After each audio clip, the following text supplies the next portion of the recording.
Hello and welcome. This is Mouse Gunner, and if you're joining me here on YouTube, this is a live stream, so if you hear me responding to comments or otherwise distracted, that's just going to be par for the course. So what we're going to be doing here is we're going to be taking a look at the new DLC, Urban Warfare. Full disclosure here, I did receive a copy of this DLC for free from the developers. So with that being said, I actually don't know the best way to demonstrate this DLC just coming in here with the time I'm going to be doing here. This session will be 2 hours. Give or take. And first thing we can do is we can just look at the new mechs. Not a whole lot. And I'm going to tell you right here now, I also don't know where to put my camera here for the best place. I know there's going to be UI stuff over in this corner once we get into battles. I think there's UI stuff over in this corner too. So I'll play it by ear and I'll move my camera around as needed. But for right now, I'm going to be over in this left corner and we'll just figure it out. But in any case, I'm going to be honest with you here on this one. I'm not too excited for this DLC because I don't feel like all that much was added. But let's go over what was added, and we'll try and showcase this DLC to the best of my ability. So both the mechs that were added in are light mechs, and honestly, I have come from a standpoint of always thinking that this game was lacking on the lighter end of the scale. So it's good to see some additions there. So the first one we see at 30 tons is the Javelin. It looks like there's two variants. This one appears to be the normal variant. So it's a light mech, 30 tons. It has jump jets, and it has two SRM-6s. Pretty good firepower. I like that firepower. And with 2 tons of ammo, pretty good endurance. But once those SRMs are out, you don't have any other firepower. So that is the one weakness of this mech as well. But it's fairly mobile, and I think it has decent armor. I actually would have to check that. Let's compare that to like a Jenner. The 320 versus... Okay, so it's on par with a Jenner or a Locust. A normal Locust, which is this one. Yeah, 320. It's a pretty typical light armor. Not great, but not terrible. Let's see what the other variant is, though. Okay, so this is a energy weapon heavy one. You also have to pay attention to the slots. So we've got 2 support weapons and 4 energy weapons. Not a bad loadout. So you're replacing the 2 SRM-6s with 4 medium lasers, 2 in each torso section. And probably some heat sinks. Looks like a couple heat sinks, which I think the standard variant doesn't come with. All right, so it's going to be a lot less heat efficient because of how many energy weapons you have. But otherwise, it seems, a lot heavier armored. Well, I guess that makes sense because you still have a lot of tonnage. Yeah, you save a lot of tonnage by just using the lasers. All right, and the second mech we get out of the 2 we get with this $20 DLC is the Raven. Now, the Raven's going to bring in a new piece of equipment. This is going to be ECM, or Electronic Countermeasures, which I don't know 100% how this works yet. I know how it works in the BattleTech tabletop game. I'm going to assume it works somewhat similarly to that, but this is going to be one of those things where we're just going to have to figure it out. I actually may run into just do a skirmish run to start off with, so we can actually see the new mechs in play, like right out the gate. The only other thing that has been added in, and this is why I may only do skirmishes, is there are now urban maps, maybe even just one map. And there are new flashpoints. Now, flashpoints are going to be harder for me to demonstrate because we have to get into a campaign and probably have to play for a while. And I don't know which of the flashpoints are going to be added by the DLC and which ones aren't. I don't have like a perfect memory of what flashpoints were there before. So if there are ones I've seen before, maybe I'll remember that. But we'll just have to play that one by ear. But let's see what the Raven comes with. So we've got... what was the loadout here? So 4 missile slots and then 2 support slots. So you're just changing the missile slots to energy slots with the other variant. Okay, so the Raven has 4 energy slots, 1 missile slot, and 4 support slots. That's a lot of support slots, so that's good. Armor is on par with a lot of other light mechs at 320. Speed should be fairly decent, but there's not going to be any jump jets. So... what does that mean in terms of things? So 140. Let's use mechs that we know how fast they are. Because I think in terms of how many spaces they move in the tabletop game. So the Jenner moves how fast? Okay, 190. How fast does the Javelin move? 165. And the Raven moves 140. Okay. So it's slower than a Javelin. So it's fairly slow. Okay. I guess I knew that, but I just kind of forgot it. We have 2 medium lasers, an SRM-6, which is okay, but firepower. But it's slow and it doesn't have good armor, so that's a little bit of a detriment. But hopefully the ECM and what it does for us is going to mitigate that. And then we have the ammo and a couple heat sinks. So this should be really heat efficient because that firepower is not a ton. You don't have heat jump jets to worry about, and the weaponry isn't going to be too bad. So this is going to be very cool running, and we see that shown. All right, so those are the 2 new mechs. That's pretty much it. That's a less mechs than the previous DLC. The Javelin is one of the mechs that I had on my list of mechs that I wanted to add into the game, though, so it's good to see that. All right, so I'm going to do a Skirmish Single-Player. Welcome, Commander. And we'll try and play with... What size do we want to do? Maybe just a basic Clash, because we're probably going to be running the lighter mechs here. Okay. It's been a while since I've done a skirmish here. Alright, so what we'll do is we'll just do, like, whatever standard loadout that the opponent's going to have. We'll probably easily win this at first, but we definitely want to try the new mechs. So, what are your skills? You have Ace Pilot and Sure Footing. Okay, so you're going to be more about movement-based things. Okay. You have Sensor Lock and Bulwark. Not necessarily the best combination of skills. You have Sure Footing and Sensor Lock. That's a little bit better for a scout. Alright, so let's have... Oh, we hit edit. Last time I did... the time I did skirmishes was back in when the beta, so I actually don't know the interface very well here with this. Alright, so we want to grab the Javelin as our scout, I'm thinking. Let's put the lighter mechs over on this side. Okay, so we want Javelin. I want to use the standard variant. I want Mockingbird over here. We might have a better pilot. I'll have to look. Master Tactician and Sensor Lock. That could be a good combo. Let's put Arc Light in there for now. I really don't know how this ECM is going to play out, though, so we'll have to see. And Bulwark. I want Sumo for, like, one of our stronger firepower types. Okay. And then Witness would be our other... Witness or... Who is the other one? Mockingbird would be our 2 scouts. So who's the better out of the 2? Both have the same gunnery skill. She has more gut skill but less piloting. And he has more tactics. So he would make the better scout. Okay, let's go ahead and put Witness in the role of our Raven. Oh, you know the problem with Arc Light, though, is her gunnery skill is real bad. And considering the firepower that we have in a Javelin, may not be the best combination for us. How about we switch the 2?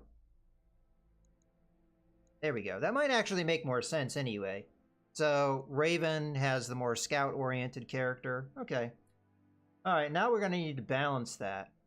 What is our cost? Does it tell us? Right here.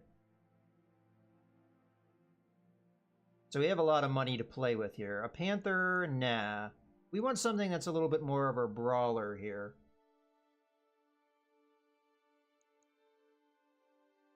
What would be fun?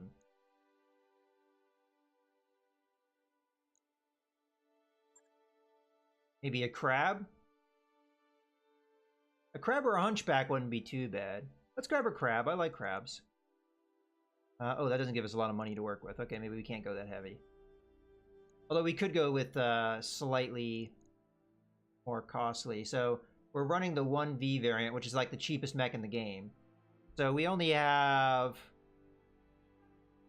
0.56 to work with, which is not really something we can do a whole lot with unless we want a commando. We'd be running really light. All right, which variant of the commander do we want? The SRM heavy one? Or the large laser one? I say we go all light on this. I think it's an interesting prospect. So Crab is going to be our one heavier mech. And then we're going to go with Commando. That doesn't leave us with any... Oh, did that put me over value? Ah, shoot. Very slightly over value. Oh, the other thing I could do is we could do the 1M and use that as our long-range support. Okay. So we need somebody that has good gunnery skill. See a 6, an 8. Okay, Apex, you're going to be our person for the Locust. You have bad piloting skill, which really doesn't help us. There might be a better one for us.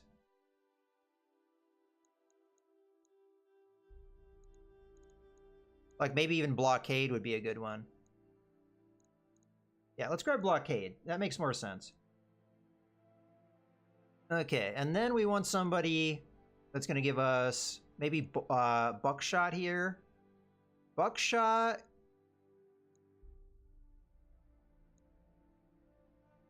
Buckshot or Wildfire, I'm thinking about. Wildfire has a better gunnery skill.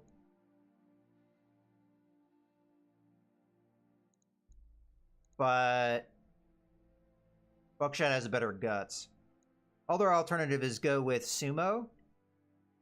And we rely more on... Yeah, let's go Sumo here. We're going to rely more on his guts to keep us out of trouble with our heat.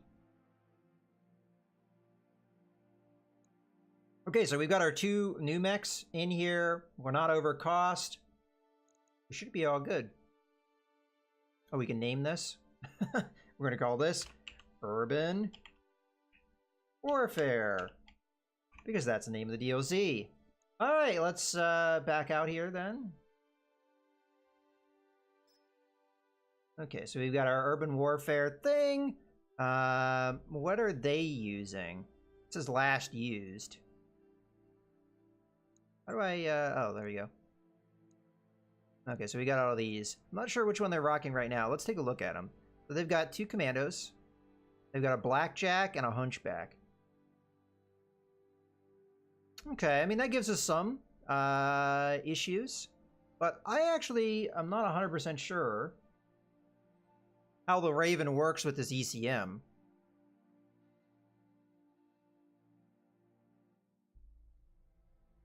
Let's try, because I think this one would make a little bit more sense. Let's try, what would it be? Would it be light support? Panther, Trebuchet? Yeah, okay. So we got light support. So this lance is set up for long-range firepower. And I'm thinking, if I'm understanding how the Raven works, it's going to make them unable to see me. So they'll have a hard time, I think. Now, we want to do one of the new maps as well, which I'm not sure we loaded out our squad right for that. Crab probably is actually a bad choice there.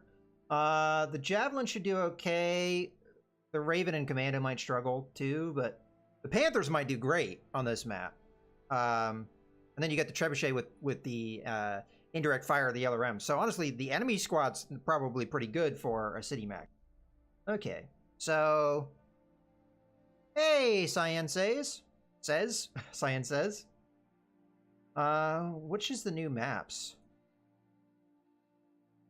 Probably Metro? Yeah, Metro Green.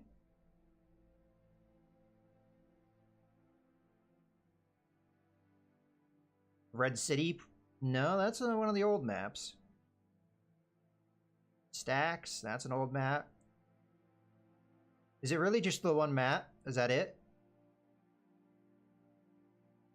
I mean, I don't know a lot of these maps by name, but I kind of know them by looking at them. I think Metro Green may be the only new map. So it is indeed. So what do we got? Urban Afternoon, Urban Day, Smoggy. Well, we might have to do that one because I think it's appropriate.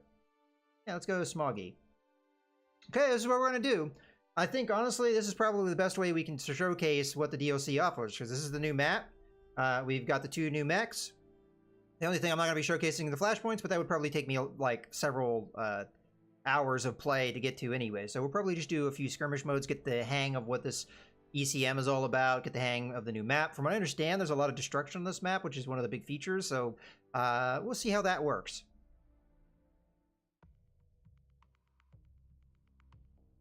Now, those of you that have seen my coverage of this on YouTube, I did a lot of editing when I was playing the campaigns and stuff. And a lot of that was just taking out the load times. Now, before you ask, I do have this on my SSD. So this is about as fast as I can load it.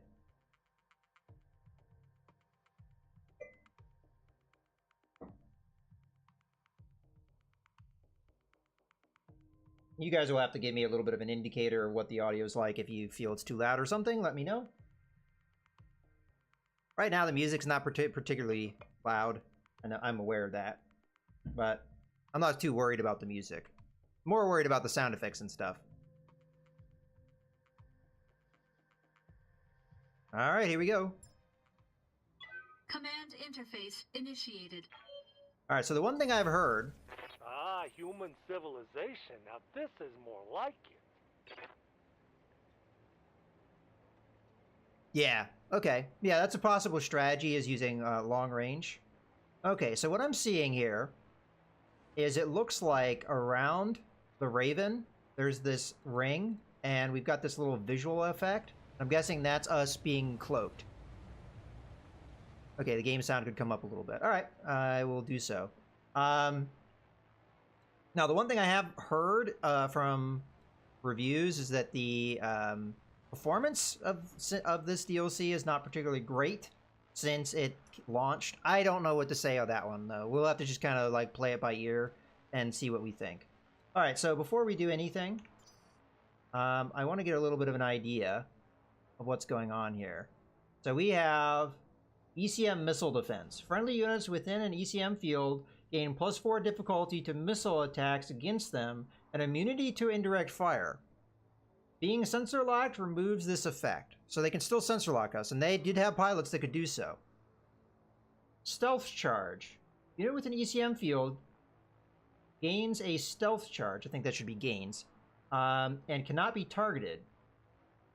Firing a weapon using an activated ability or an enemy penetrating the ECM field removes a stealth charge. Being sensor locked removes a stealth charge. So if we get sensor locked, it pretty much mitigates or removes the ECM altogether. Which I guess that kind of makes sense.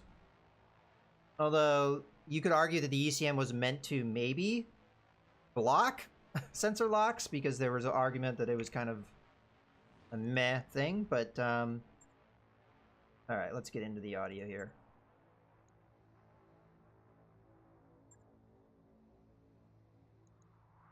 Right now, there's not really any music playing, though, so it's kind of hard to say with the audio. But we'll play that as we go. Like, unfortunately, the menu sound is like the first menu. The music is a lot higher. Okay. So where do we think the enemy is? Probably in front of us. Oh, you know what? Maybe not, because that's the edge of the map. I was wondering why I couldn't move that far. So which way are we facing? Ah, we're facing that way. And they're up there. Okay. Well, let's start things off here. So we want to keep our guys together, then, if we want to keep cloaked. So... maybe in the future, when we build a squad, when we're trying to, like, optimize a squad around the Raven, I'm trying to think, like, which way we'd have the best building cover. I think we'd want to go this way to get the building cover, because we can come down this way, and then we kind of have, like, a canyon of buildings. So you could also branch off here, but it looks like, yeah, you'd have to have jump jets to get around that way. So I'm going to go ahead and sprint on down this way. Oh, wait, this is the Locust. Let's select the... I hear ya. Okay, so I didn't order my squad right. Again, I'm a little rusty here. It's been a while since I played BattleTech. So yeah, sprint on down this way. On it. I do want the Locust ahead scouting, though, so we'll let that go. On it. Okay, the Crab we want to... and the Crab will keep up with the Raven nicely, because they should both be about the same speed. No problem. And then the Javelin. I'm going to go ahead and use his jump jets. Jump jets. And we'll jump up on this building. Which should keep us in the ECM field. Here we go. Okay, I'm still feeling like I should up the audio here, so let me do that.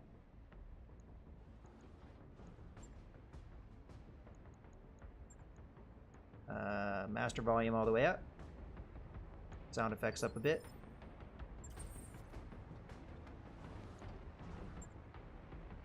Okay.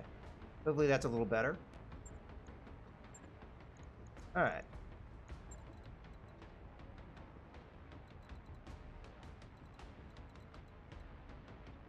I feel like this is a pretty big map, so it'll probably be a while before we encounter the enemy. So we're going to continue scouting ahead with the Locust, although we will eventually want to double back because we have LRMs and we really don't want to engage the enemy directly.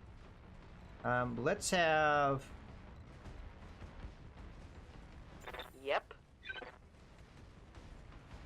You move up. Understood. You move up. Position confirmed. We'll just keep jumping from building to building here. As long as we stay within the circle, we should be fine. I soar. There we go. Those sound effects might have been a little too loud.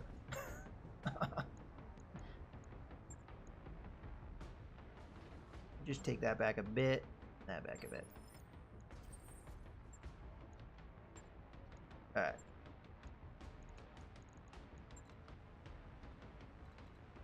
Okay, we're going to slow down here a bit and wait for our allies. Copy that.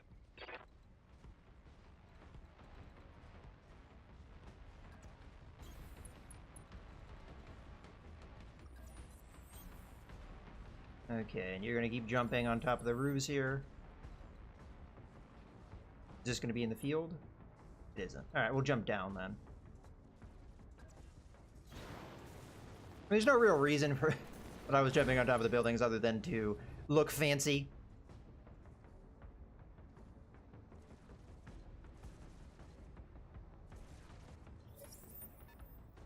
Ah, there they are.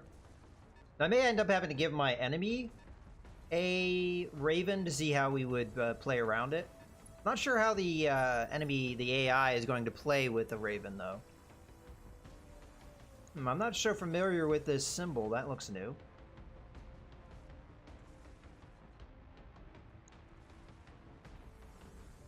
Is that just showing... Huh, okay. Maybe it's showing me how much information I have? I don't know. Okay. First things first. Let's reserve. Waiting for the right move. I feel like they've changed the user interface a little bit. It looks a little cleaner. Like the graphics look different to me. Maybe they're not, but it looks different to me. We're going to keep reserving here because they don't have vision on me. I've always seen a trend of the AI to not sensor lock you unless you have gone. So if you wait until they go, which the AI I've never seen reserve a turn, then they're not going to sensor lock you, so you pretty much you stay out of their line of sight. I don't think they have any heavy mechs, so we can pretty much just go now. Alright, so arc light. Yeah? What I'd very much like you to do. Yeah, you'll be in sensor range if I move you ahead. Okay.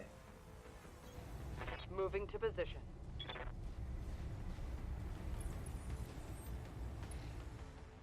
Alright. Let's use our sensor lock here. So, 20-ton mech, 50-ton mech. This is probably their Locust. So we'll want to knock that out. I've got a sensor lock. Alright, so what is this symbol? Maybe that's a faction. I don't know. I have never seen that symbol before. So you're guarded. You have entrenched. You have been sensor impaired and sensor locked. Okay. May not be able to do a whole lot this turn, but let's have the crab move. I'm not gonna be able to get vision there. You know what? If I'd sensor locked that person, I probably would have been able to do something with the crab. Maybe with a shot here. Instead, what I'm gonna do...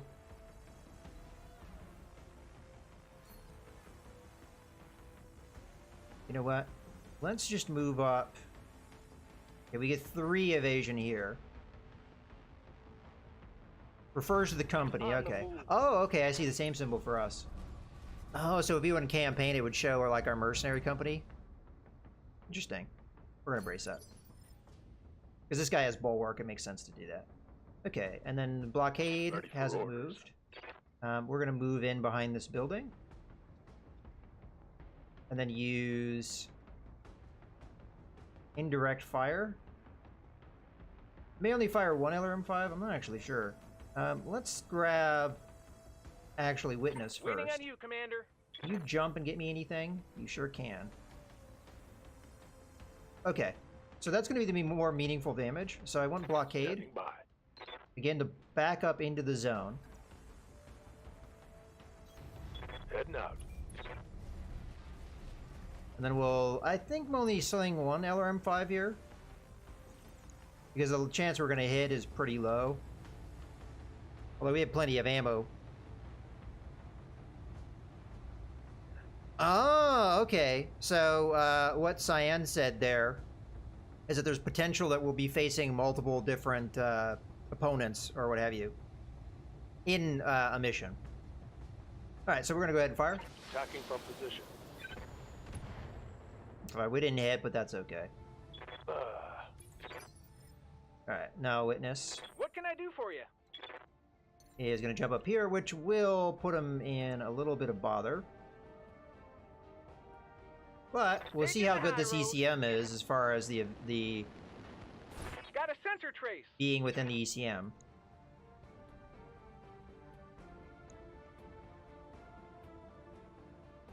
I don't know if we can blow through tons of ammo here, but you know what? Let's just have fun and fire both. Firing everything I've got.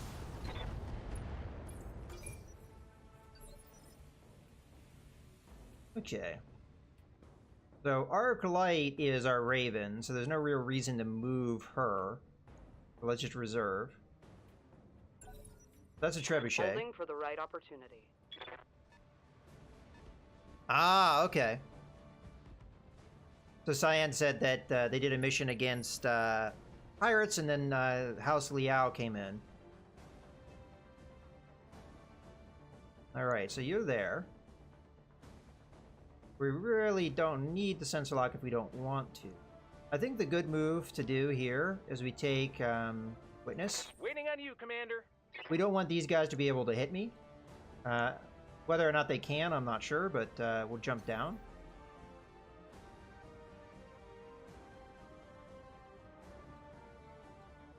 Want fairly good evasion here. So they won't be able to sensor lock. Well, no, they could sensor lock me. That's true. So that would undo a lot of our things here. Not going to be a good chance to hit, unfortunately.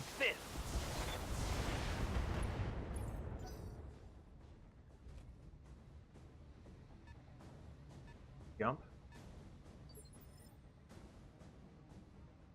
Okay, I'm forgetting. They have 2 Panthers, right? Okay, so it was good that we broke that direct line of sight.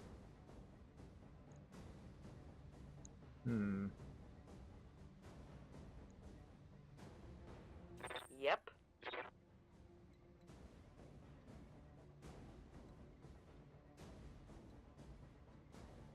I want to move up here. No, I don't want to move like that, though.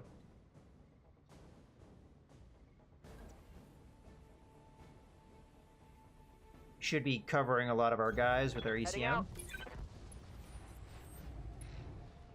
Then we'll use this shot here. She's not that good of a shot, so it's good to kind of like blow these on. Okay, I'm on it.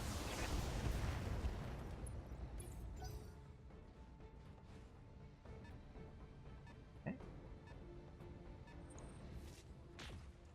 Oh, got to peek through that building. So that consumed our... Oh, that's right. I can't fire weapons. If I fire weapons, it takes away our stealth. Okay. So if you fire weapons, there's no point in being inside the ECM outside if they can't indirect fire you. Okay. That's kind of stuff that we just have to keep in mind. Waiting for orders. I think we back up here. That puts us kind of like at our optimum range where we can fire everything. Oh, they can still see us though. I don't want them to be able to see me. And if I can't avoid that...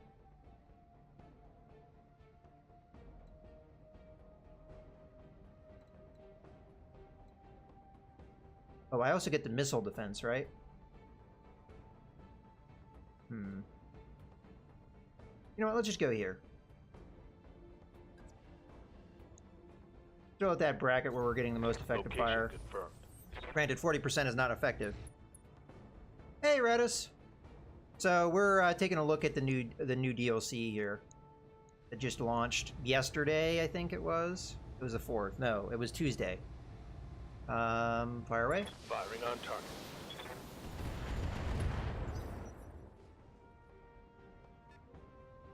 Alright, so we have to see how much the trebuchet does here. Ah, I didn't move the crab, and the crab is currently outside the circle. Okay. You only have 2 hours. On that hit. Yeah, I kind of get that. So you're not a big fan of the game? Or you just haven't had opportunity to play it?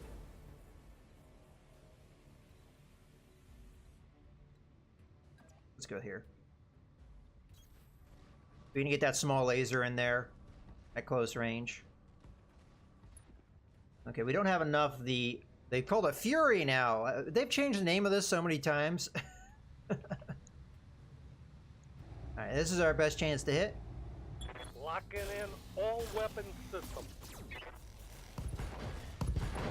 There we go. Good damage. Took out its legs, so it'll drop on the ground. Well, this game has quite a learning curve to it. That's for sure. Alright. So at this stage... What do you need? We actually have a good reason, in my opinion, to move Arclight first, and that's to try and take out the Locust. Now, the Locust has had its initiative reduced because it fell down. Yeah, I'm a big fan of the BattleTech universe, so I'm definitely a fan of this game, but it has its flaws, for sure. And one of those flaws is this DLC costing $20 and having very little content. Let's go for the center torso. That might be a kill. There we go. That one's gone. Okay, so they don't have vision of me right now, so unless they sensor lock, they don't have anything on me, so we're going to reserve.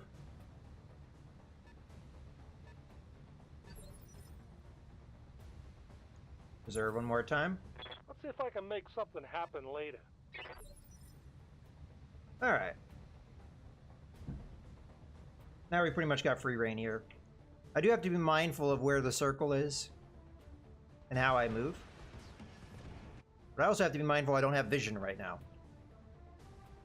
I hear ya. Although it won't be hard to get that vision. What is that noise? I keep hearing an explosion noise. Not really sure. It looks like we get the vision here. Although we have a disrupted line of sight there. We were clipping that edge of that building.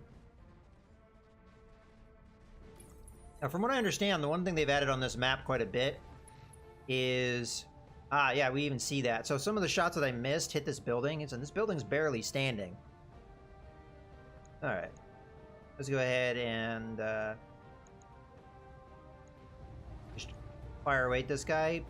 Pretty much no evasion here, but what are all our problems? So it's long range, because I had to move a little further away to get that direct line of sight.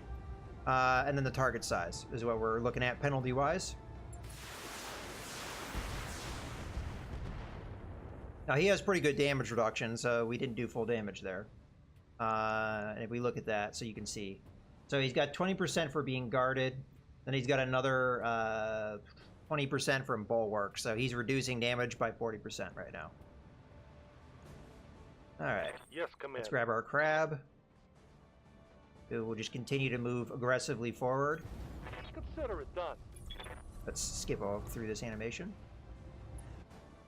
Okay. So we moved outside of our ECM field, so these two guys are revealed more or less. Okay. Blast them. Engaging target. Okay, we got them with the important weapons, which are the large lasers.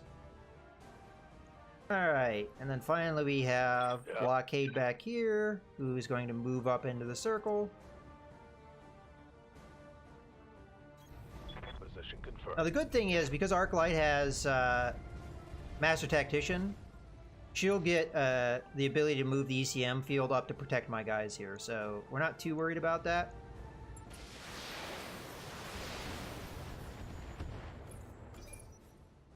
Those missiles should have arced over the building, but are well.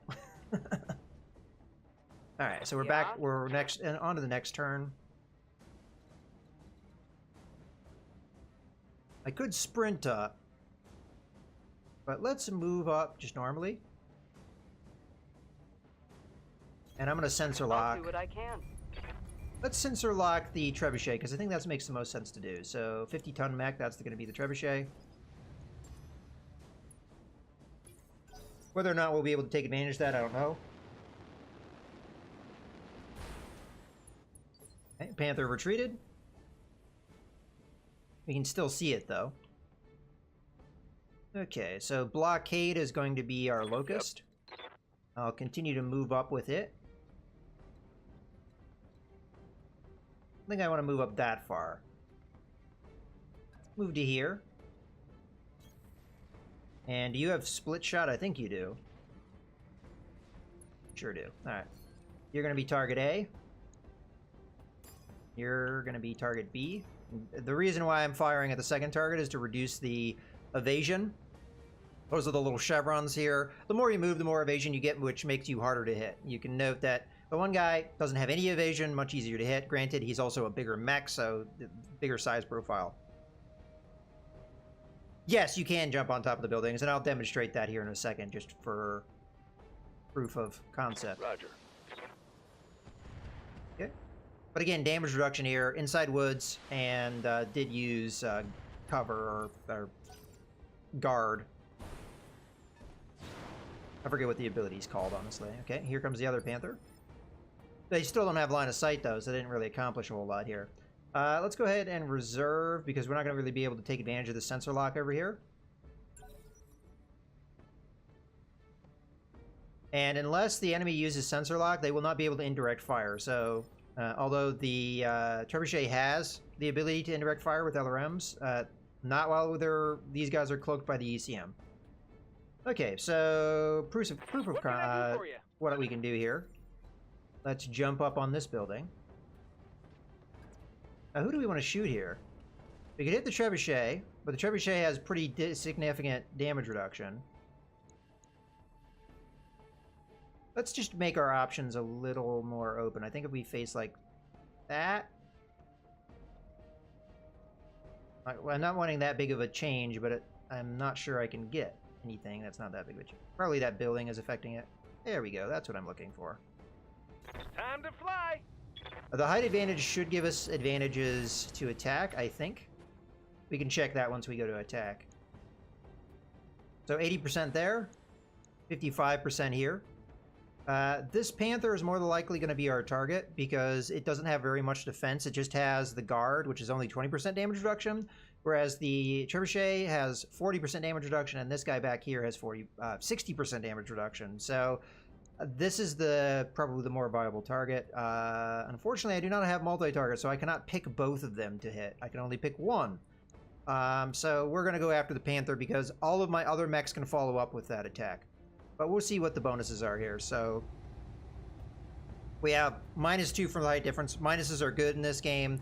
+6 for the target having moved, and then +3 for its size. So that being higher up was good for making it easier for him to be hit. This should be good. I think it also applies when we're being attacked as well, so it applies both ways. Yeah. Okie dokie. Now I could stay put and just blast this guy from here. Which honestly...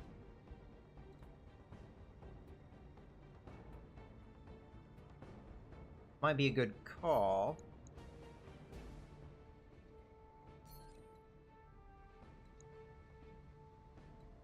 If we move here, we can get all our weapons in line of foot. You know what?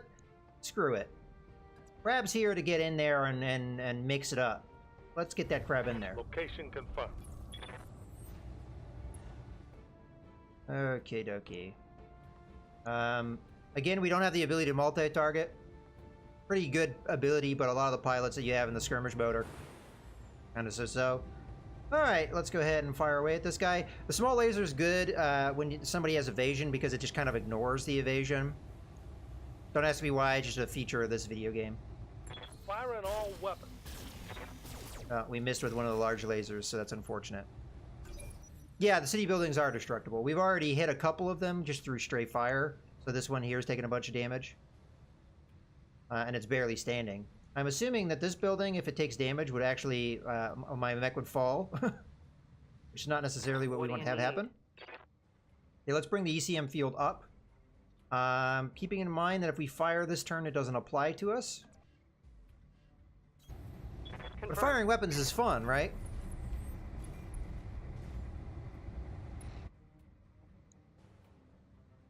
That's a pretty good chance to hit. This guy has very little evasion left. Oh, this is new. Perform a sensor lock on all enemies within 250 meters and generates 50 heat for the user. There is a 4-round cooldown. Is this because we have the sensor pod? I'm assuming my other mechs can't do this. We'll have to check that, but I assume it's because of our sensors thing that the Raven in particular has, that the other mechs don't have. That's an interesting prospect, but I don't think it's going to be something we want to use this turn. Maybe in future turns, or later down the road we can do that. I knew that the active probe ping was a thing, but I didn't know that we had the ability to do it. Alright, well let's go ahead and fire. Confirmed. Looks like solid hits. Now, Panthers have pretty good armor, so this is going to be a little bit of a struggle. Well, for their weight, they have good armor. Alright. Okay. That, as much as that looked like a hit, I'm fairly certain it was a miss. Did it hit the building? No. Alright. You wouldn't know if that hit because PPCs have sensor... they affect your sensors because it's like a static discharge that hits you. This guy's starting to heat up. Not sure if that matters or not. Let's go with Blockade, because Blockade's move is going to be a little bit more straightforward. Just stay in cover and fire away with missiles. You have no damage reduction, so we're going to multi-target. You're going to be A, you're going to be B. We'll go like that. I forget if the other Panther moved yet. I don't think so. Multiple targets confirmed. So this guy's taking full damage if we hit him.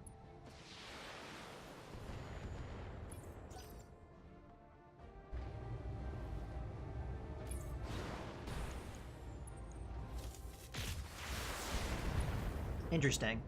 So part of the problem with what that enemy just did is PPCs have a minimum range, and I'm fairly certain by jumping in there that Panther was within the minimum range of the Raven. So it totally whiffed. Now the SRMs could have hit, they just didn't. Don't ask me why. Just bad aiming, I guess. Okay, so all we have left is Witness to move, at least at this point. We could have Witness just stay put. I hear ya. Or we could have him just, yeah, stay put and hit the Trebuchet. We want the Trebuchet to have something to think about. Considering how hot we are, I don't really want to jump around too much.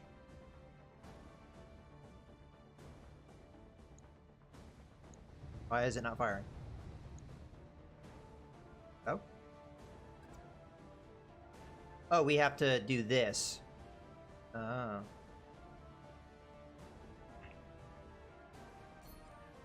Alright, okay, so we can only see this guy if we don't move. Alright. I don't think we'll do enough damage to the trebuchet to really matter, so yeah, okay. We'll just turn like this. If we become a target, that's okay. I don't mind if the trebuchet fires at me. I mean, honestly, I wouldn't want to eat all that damage, but... All weapons are go! Okay, full damage there. Let's see what the trebuchet does. I'm gonna go after my crab. Interesting. Okay. Reporting heavy damage. Alright. Crab. Orders. Punch this guy. Oh, is that the only way you can punch him? You can't go around? Shoot. Alright, well, back up then.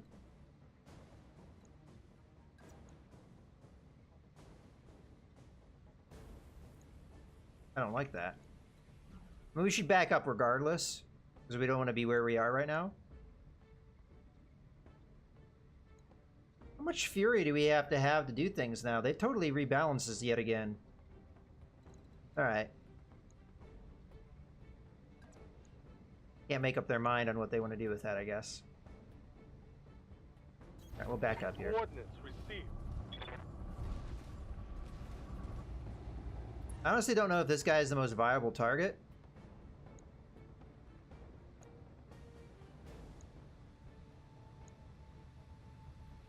No, why am I reading the same attack numbers here? That shouldn't be right. Oh, it was just a visual bug. So we're gonna hit that guy. We have much chance. You know, let's just hit him. Acknowledge. Okay.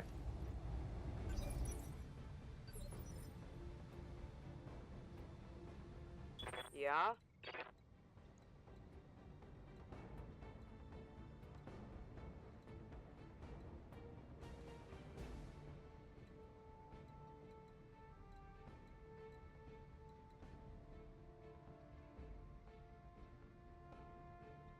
Not sure there's a whole lot we can do here. But I really should attack. Our Raven may get just annihilated here. Copy that. If we're not careful. But let's hit this guy. He's been damaged pretty heavily and should be fairly easy to hit. There we go. No more PPC for you. Badass. Okay. The AI does a habit of not really changing the order that they do things in. So that mech was bound to go first.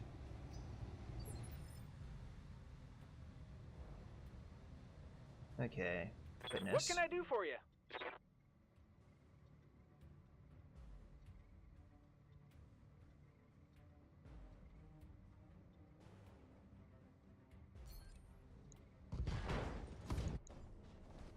Again, we're getting that repeating sound effect. 35% to hit here, 35... Is that correct again? 35%. 35%. It's odd that it's the same for both of them. Alright, you know what? Let's have some fun here. Let's jump in behind this guy and hit him in the rear. Get rid of his cover. He might just punch me, but hey, it's always fun to hit guys in the back. These are 2 SRM6s, which is not...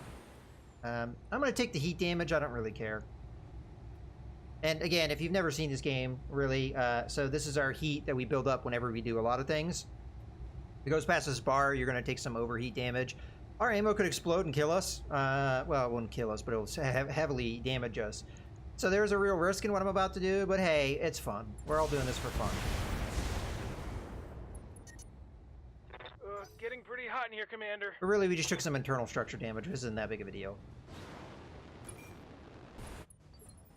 Okay, so the way that guy jumped, he decided not to do anything for whatever reason. So we're now on blockade. Yes, Commander. Who is going to move. And I think my goal here We can't see both, huh?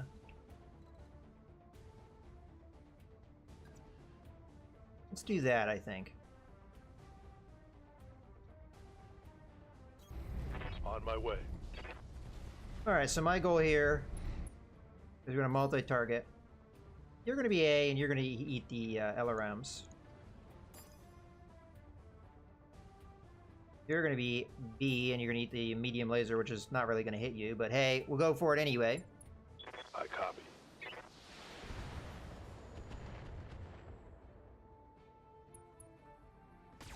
I didn't expect that to be meaningful. Hey, we hit a 35% chance to hit, so, you know, that doesn't happen every day. Alright, what are you going to do, Trebuchet? You're going to get in behind me. And miss. We had a lot of evasion. Well, we'll just play that game. Leapfrog behind. Okay, Sumo Waiting for is orders. going to come in here and melee attack this guy. And we're going to attack from this angle. We can fire a small laser into melee attacks. Well, the good thing about a melee attack is it also doesn't care about his evasion. So we have a fairly good chance to hit him. Alright, hit him with your crab claw. There you go. Yeah, we took off his no, that's not his PPC arm, is it? Scored a critical hit. I think PPC is in the right arm, isn't it? Yeah, we took out his PPC. Okie dokie. This building's almost out. I want to see what happens if we blow it up. Yep. So I'm going to purposely target the building. And this is more just for fun that I'm doing this. I hope it allows me to do it. If it doesn't, we can always fire at the other dude. Let's move. Yeah, it'll let me do it. We'll turn off the SRM-6 because we don't really need to fire it. It only has, what, 11 hit points? Take this. Take that! Brought it down, Commander. So that caused him to fall. Did he not take damage, though? I don't know if he took damage, but it caused him to fall. So there you go. There's the train destruction. This guy continues to not want to fire at us, which I'm still a little confused about. Okay.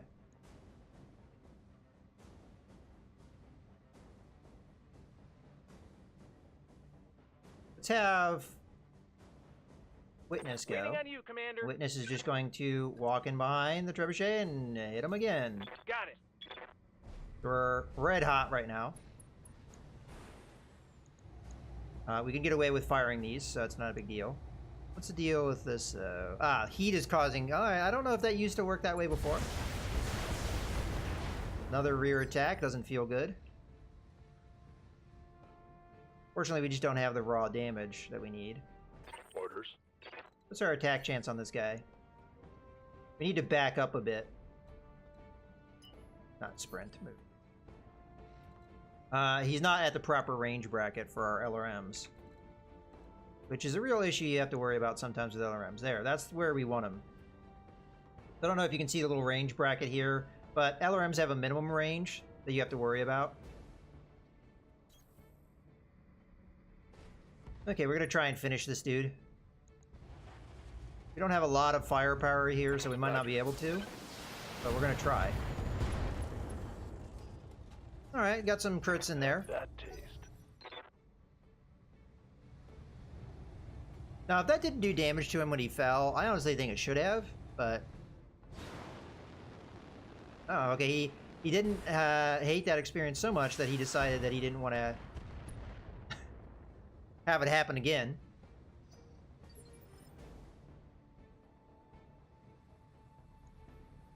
Yes, Commander. Okay, Sumo can't really move into a position. Now, this counts as cover. Destroyed buildings reduce movement and spotting distance, but provide cover and reduction against range attacks. Okay, so more or less it works the same way as any other cover would. We want to get close enough that our small laser is in there. Yeah, there we go. Moving to position. Now, this guy's, Alright, that's right. He did, brace. Yeah, I'm having a little bit of a graphical bug here where I don't think it's telling me what the... Oh, it's because I'm hovering over the building, then I'm hovering over the dude. Alright. Well, let's open up on him. Firing all weapons. Ah, that was a lot of whiffing. But he's dead nonetheless. Boom. Target eliminated. Oh, we continue to have this a little bit of fun. Oh, he decided to open up on us this time. Well, we didn't have that much evasion. Wow, that was bad. So it kind of makes sense that he did that. Okay. Yeah? I mean, we have this sucker won at this stage. It just kind of like playing around here. You know what? Let's just hit the active probe ping. It doesn't do anything, honestly, and it heats us up a lot. But we're gonna do it anyway. I don't think that's the right move. We'll do that in another time, when it makes more sense. Roger.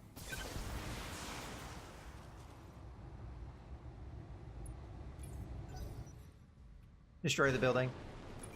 Oh, he's just hopping to a different building now. And this AI just does not want to fight us. He just keeps running away. Okay. Witness. Good to go. You do me a favor and go in behind him. You know what? Jump. Jump in the water. That'll help cool you off. Time to fly. Okay. Hit him in the rear again. I mean, this hurts. This is adding up. All weapons are go.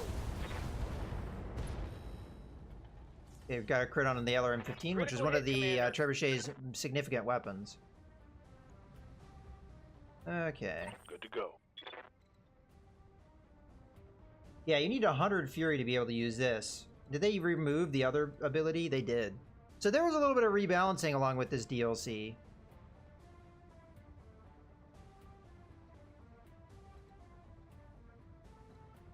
Okay, we're gonna move up here. We're gonna multi-target.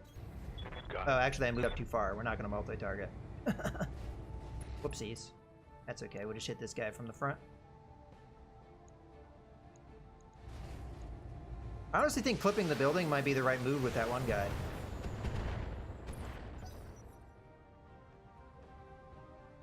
Oh, you're not gonna go in behind him this time, huh?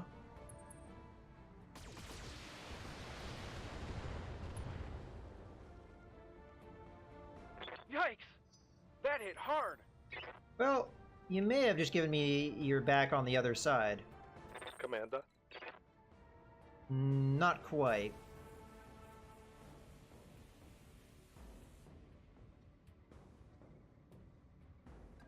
Let's just go after the Trebuchet because it's the real threat here. That Javelin is really not. It just has a single SRM-6.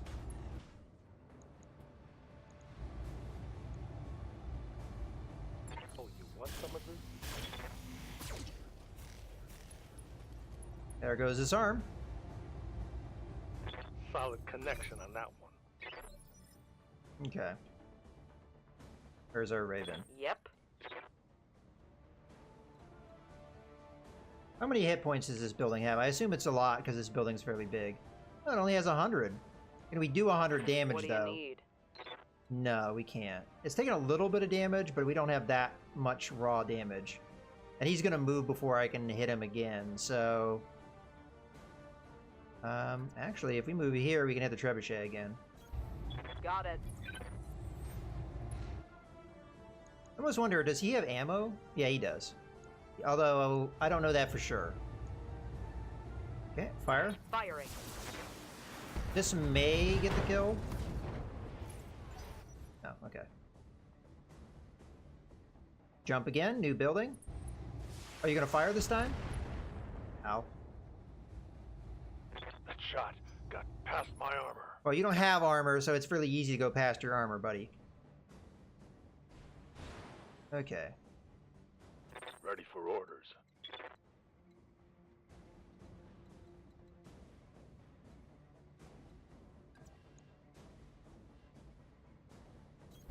On it. I mean, we're just going to keep hitting the trebuchet until it's down, and then we just have one opponent to worry about. Roger. Bye-bye. That's a kill. All right, how many hit points does this building have? I can't make that out. My camera's right here, so I can't really see some of these things. Waiting for orders. We may have enough to take the building out. I figure we aim for the building. Affirmative. Okay, 80. That's what I thought it said. Goodbye, building. Target destroyed. Yeah, so as far as I can tell, did that not knock him? Oh, it only hurts his stability a lot. That needs to do more. That needs to do a heck of a lot more than just make him lose some stability. That was a fairly big building that just collapsed under his feet, and it did no damage to him, and it only hurt his stability a little bit. I mean, a lot bit, but still. There's almost no point in me doing that. Yeah, it should damage his legs. I mean, maybe it did. I can't really say that for sure because I didn't see any damage numbers come up. Receiving you. We'll come in and smack him with our lasers. Position confirmed. Problem is the lasers I don't think do any stability damage whatsoever. And he didn't lose any evasion because I didn't fire at him. So it did break his... No, he didn't even have that. It gave him cover, which gave him damage reduction.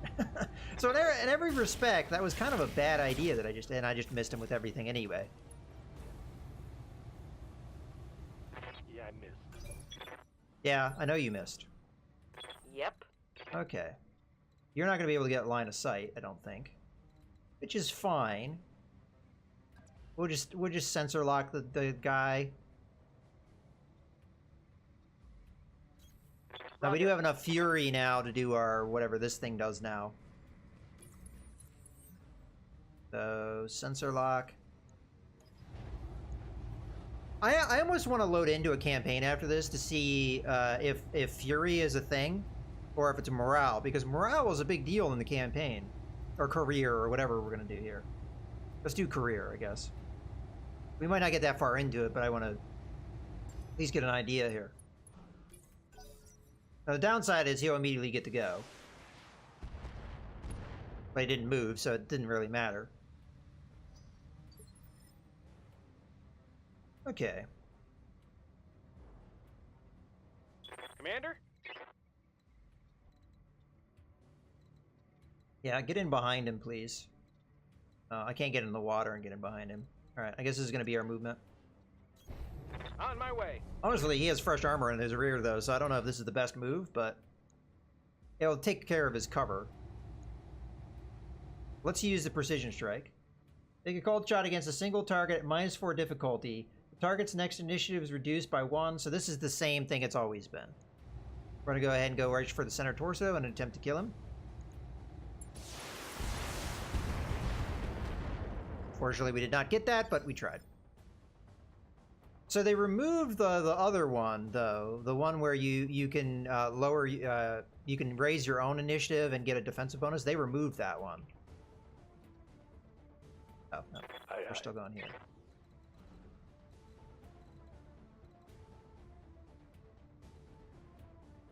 Yeah, let's swing over here where you can't see me. Position confirmed.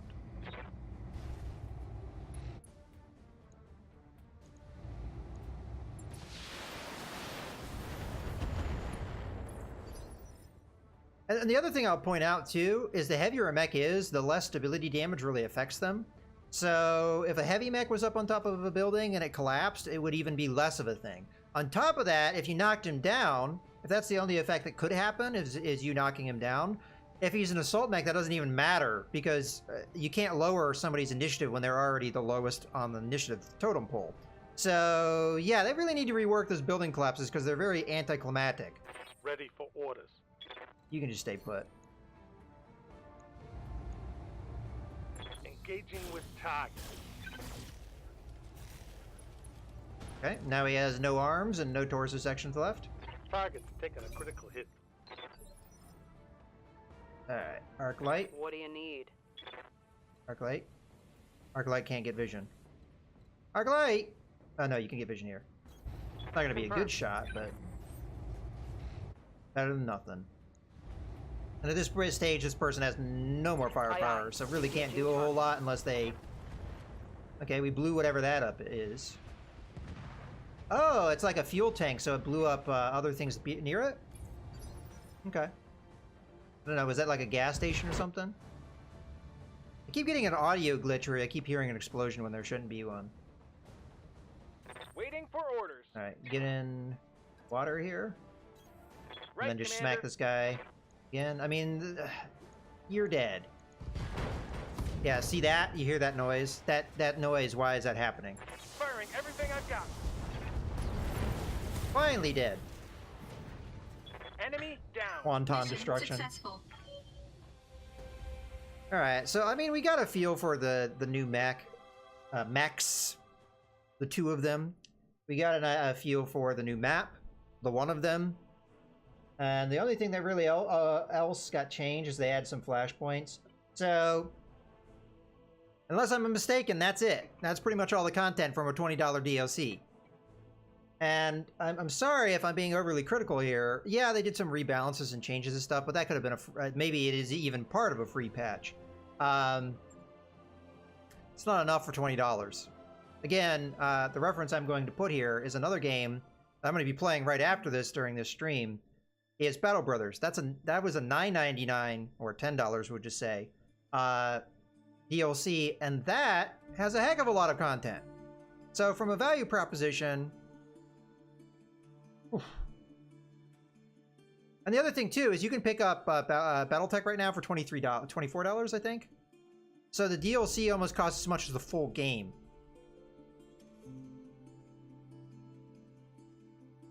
Yeah.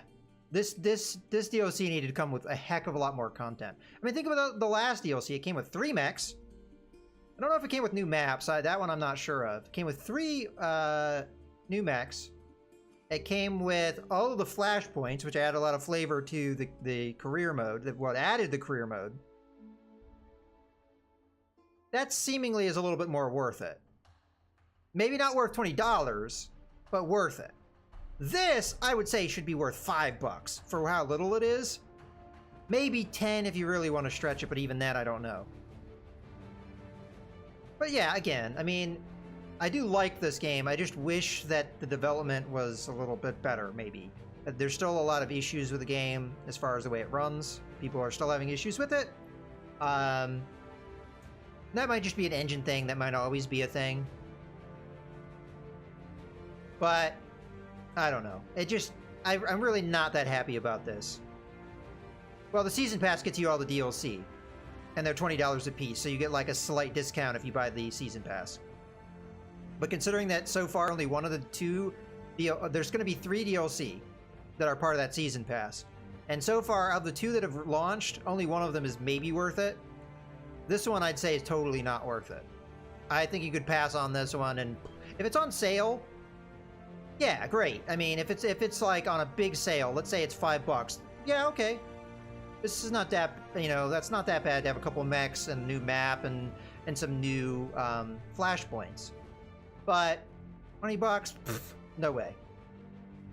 And again, one of the 2 mechs that is in this DLC was supposed to launch with the game. When I backed this on Kickstarter, that mech was supposed to be in the game. They ended up cutting it because of the ECM thing. They didn't have time to get that system in place, which I understand. That's fine. But then to charge us for it later... I'm not too happy being a Kickstarter and that being a thing that happened. Especially as other mechs were cut out as well. Now that's copyright issues. That's not technically their fault. But the Marauder, the Warhammer, and maybe another mech or 2 were cut out of the game that were supposed to be in the game from the launch. But again, that's copyright stuff. And again, that's not Harebrained Scheme's fault. I don't know what the settlement was with, what is it, Harmy Gold or whatever the crap the name of that company is that is the one that caused that lawsuit. But whatever it was, they weren't allowed to use some of the mechs that they planned to use. So It just, when you have that many mechs taken out of the game, what was supposed to be in it at launch, and then you're charging $20 for 2 mechs, I don't know. It's a little much, but that's enough. That's my criticism of this DLC. I don't think it's worth it at $20. It's not enough content, in my opinion, for a DLC at all, but there are sometimes small DLCs. Like a great example is Paradox Products. They have DLCs for like cosmetic stuff that's real small, but the thing is though, the price is similarly small. So with this, I just think that the price should have been a lot lower than it was, or there should have been more content with it. If you're gonna do this season pass thing and every DLC is gonna be $20, put more in it.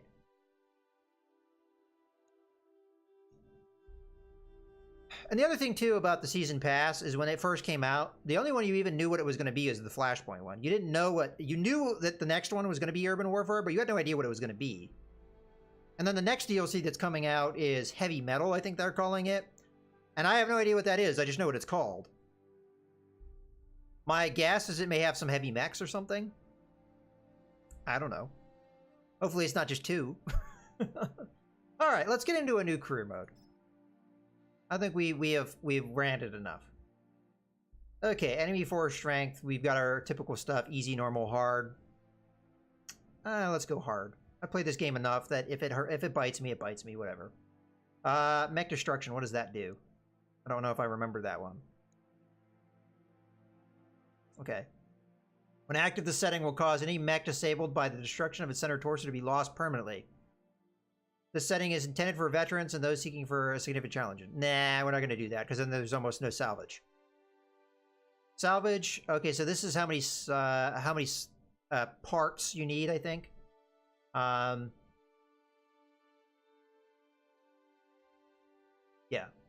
No, it's the amount of salvage you may obtain from negotiation. Ah, okay. Well, we'll just leave that on normal. Lethality. Okay. So in this case, normally speaking, when a mech gets destroyed, there's a chance the pilot will survive. They'll hit the eject button. In this case, pilots always die. It's not really realistic to the source material, in my opinion, because there is an eject button. Some mechs are more or less better at that, but that's beside the point. Randomized starting mechs. Ooh, that's new. At least I think it is. Ironman Mode. We can leave that on, whatever. Unequipped mechs. When this setting is enabled, new mechs you acquire from salvage will not come with equipped weapons or components. Okay, so you can turn that on or off. Pretty much what happens with this is once you cobble together a mech through salvage, the way the game used to work is that you would get whatever weapons would be in that loadout by default. With this new setting, and this came through the Flashpoint DLC, with this setting on, they're empty, which in my opinion is a little bit more realistic considering you're just salvaging bits and pieces and cobbling a mech together. So yeah, I think unequipped mechs makes sense. It's harder with this setting, but it makes sense. What does Advanced Mech Warriors do? We're gonna have to. I mean, it's been a while since I played this. Some of this stuff probably was in the game before, but I just don't remember. Okay, in the later parts of the game, new mech warriors in the hiring hall will often have better stats and skills than the early part of the game. Modify the setting to change the frequency of new mech warriors having these improvements. All right, normal's fine with me. This setting controls the amount of seed rolls paid by contracts across the entire game. Just a setting to make the economic gameplay more or less forgiving. Now, in my opinion, if you wanted to balance this, let's say you turned Mech Destruction on, I would say you would want more payment. So you'd want to go generous. So I'll just stick with normal for now. Mech Warrior progression, normal, that's fine. It's just going to be how much it takes people to level up. That's pretty self-explanatory, I'm fairly certain. No rare salvage. Okay. I'll leave that on. This is fun to find that stuff. Okay, that's what we're doing. So the main thing we changed here, oh yeah, you have parts of assembly. That's what I was thinking when I was seeing that salvage. So how many parts you want to have to get from a mech before you can salvage it. I'm just gonna put it on 3 because that's the default. But if you think you're getting mechs too easily, you can increase that number so it takes you longer to couple a mech together. A lot of it just depends on how hard you want the game to be. Okay, let's start. Now, really, honestly, I'm just starting to see if there's this Fury mechanic in the normal campaign. because that's not how I remember the campaign. But again, it's been a very long time since I played Skirmish. Last time I did Skirmish mode extensively was during the beta, the closed beta. So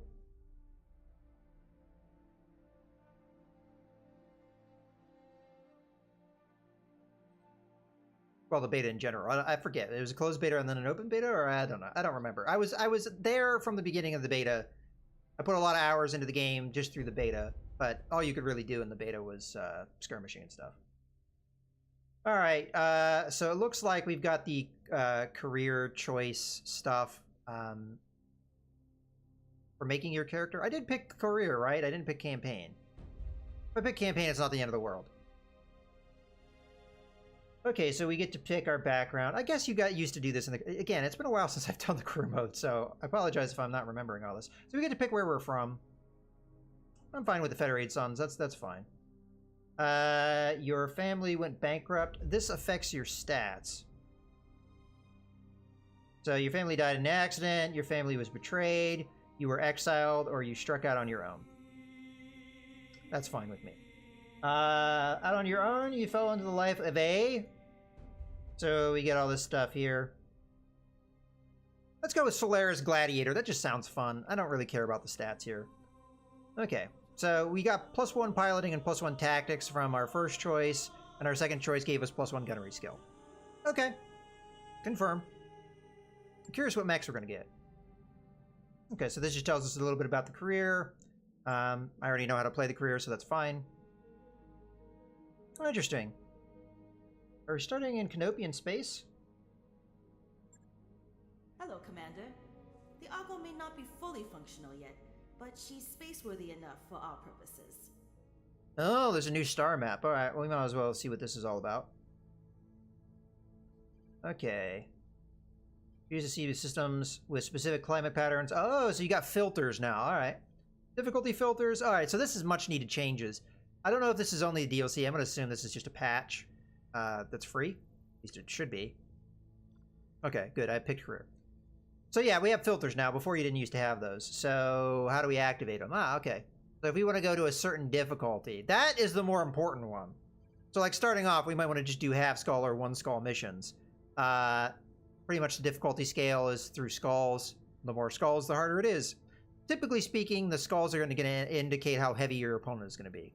So right now, we are having lighter mechs, so we're going to want to be doing like 1 and half skull kind of missions, not too much more than that. Usually speaking, if you're doing, you'll have like a jump weight. If you're doing more than a skull beyond what your jump weight is, that's usually not a good idea. Now, that's a rough mechanic, though. I mean, because a mech can be lighter and still better than a heavier mech. It depends on how you load it out and how you use it. It's all a matter of tactics and equipment. So it's not a surefire way of measuring something, but it's a rough guide. I really wish that they would do a little bit better of an evaluation system, like what I think of. Now, again, I don't know how this worked, but with the old MechWarrior 4 Mercenaries game, they would give your company a letter grade based off of what mechs you had. And you could use that kind of as an evaluation point. Now, I don't know if it ever gave you like how difficult a mission was correspondingly, but it was at least a way you could gauge how your company was improving based off of what equipment you had. Now, I don't know how easy that is to do, though, so because there's a lot of variation of tactics and equipment that you can do to make a mech more or less better, and some of that stuff is not going to be in statistics, really. All right, so the planet we're starting in is in Canopian space. So if you're not too familiar with the BattleTech universe, there's a lot of lore in here, and there's a lot of factions. So the area that's not colored is neutral space. Now, some of this is particular to this game. Like, for example, this faction here does not exist in the lore of BattleTech. It is something created specifically for this game. Doesn't mean that it couldn't exist, it's just that it doesn't exist in the normal lore, so it's not technically canon. But many of these other ones, like the Canopians, they are a canon faction. You have House Merrick here, House Liao, or the Capellans. You have the Federated Sons, or House Davian. This is where we're from our character background. And then we have the Tarians? Yeah. Tarian Concordat. in here.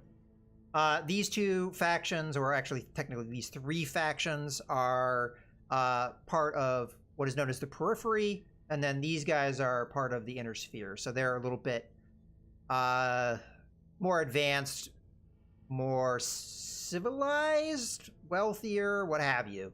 And these are more frontier. Is the best way to think of that. Ooh, what's this? Ah, so the map has changed a little bit, where the Capellans have a little bit of space in House Merrick territory. I wonder if the map shifts. That'd be interesting. So the map has definitely changed. They've changed the map a little bit here. Because this is also looking different. Because I think this used to come all the way down in here, and I don't think it used to extend into here as much. So I'm curious to see how that works. Now, we don't have any flashpoints out on the map at the moment. They would be like, you know, there'd be indicators for that. I think time has to go by. But the important thing that I want to see, there's our little logo. We can change all that. We can go into here, customize company. So if you don't like, they usually assign you kind of like a random thing based off of, well, not necessarily random, it's based off of your background. Because I picked Gladiator, it picked this for me. But you can pick your own logos, and I'm sure if you mod this game up, by the way, there is no mod support on this. This is Harebrained Schemes. Paradox is publishing it. And Harebrained Schemes is also the ones that did the Shadowrun game recently as well. Well, recently, it's been a number of years now, but they are all under the Paradox umbrella now. And that's why you have the Paradox little logo here. We'll use Paradox logo, what the hell. Then we can choose our paint scheme. So, let's do, I think black and white makes sense because that's kind of the Paradox one, colors. So we'll do black as our primary, white as our secondary, and then our accent, let's do kind of like, maybe this gray color here, because that's the border. Which it's probably either that gray or that gray. Let's do like the middle gray. It's not going to really pop out at you with these colors because it's black, white, and gray, but this is probably not the best example here.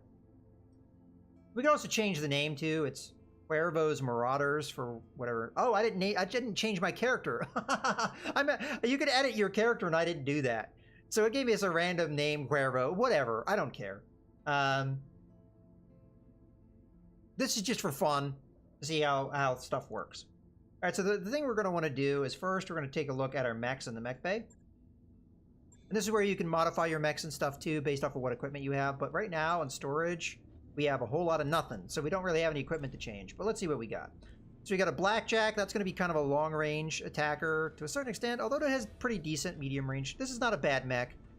You got 4 medium lasers and 2 AC2s. AC2s are very extremely long range, but you need a direct line of sight. They have no indirect things, so you do have to.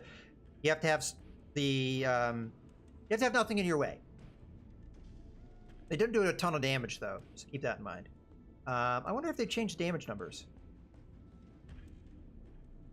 It's not telling me the damage and stuff here, but I'm sure it would if we got into the thing. Let's actually get into the refit screen so you can see what it looks like. Now we can't actually do any refits because I don't have any equipment, but just so you can get an idea what it looks like. So medium lasers, they do 25 damage.